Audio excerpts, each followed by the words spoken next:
আসসালামু আলাইকুম ওরহমতুল্লাহ। আজকের ভিডিওটা তাদের জন্য যারা নির্দিষ্ট কোনো একটি নাম্বারকে নির্দিষ্ট একটি সিমের সাথে জুড়ে দিয়েছেন। মানে কল করলে প্রতিবার ওই একই সিম থেকে যাচ্ছে। এখানে লক্ষ্য করুন, রিমেম্বার দিস চয়েস। এখানে আমি ক্লিক করে যদি যেকোনো একটি সিমে দিয়ে দেই তাহলে ওই সিমটি থেকে বারবার কল যাবে। সেক্ষেত্রে আমরা এটিকে কিভাবে পরিবর্তন করতে পারি সেই বিষয়টি আপনাদেরকে আজকে আমি জানাতে চলেছি। আপনারা সেই বিষয়টি জানতে চাইলে এই ভিডিওটির সাথে শেষ পর্যন্ত থাকুন। আচ্ছা, আপনাদেরকে আমি বারবার দেখিয়ে দিলাম যে ঐরকম করলে আপনার বারবার ওই একই সিম থেকে কল যাবে। আচ্ছা, এটি আপনি কিভাবে ঠিক করবেন? এটি ঠিক করার জন্য আপনি আপনার ফোনে আসুন, এসে Google Contacts যে অ্যাপটা আছে এই অ্যাপটিকে ওপেন করুন। এই অ্যাপটি ওপেন করে আপনাকে ওই নাম্বারটিকে খুঁজে বের করতে হবে।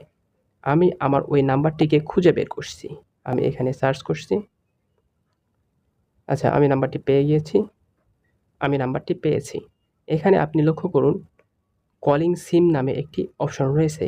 এখানে যদি ডিফল্ট অথবা আস্ক এভরি টাইম করার অপশন না থাকে, সেক্ষেত্রে আপনি এটিকে ক্যান্সেল করে দিয়ে কন্ট্যাক্ট ইনফো এখানে এই নাম্বারটির উপরে আপনি চেপে ধরুন। এখানে চেপে ধরার পর আপনি নিচে লক্ষ্য করতে পারবেন ক্লিয়ার কলিং সিম। এটিকে আপনি ক্লিয়ার করে দিন। তাহলে আপনার সেট কলিং সিম অপশনটি আবার চলে আসবে।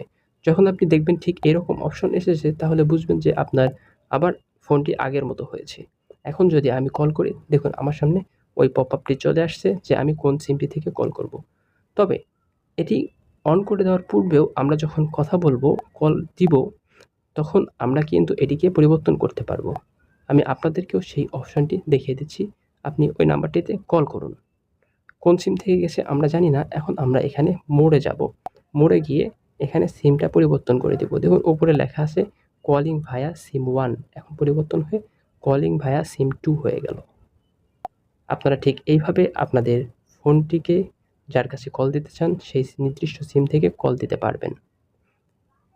আজকের ভিডিওটি এই পর্যন্তই।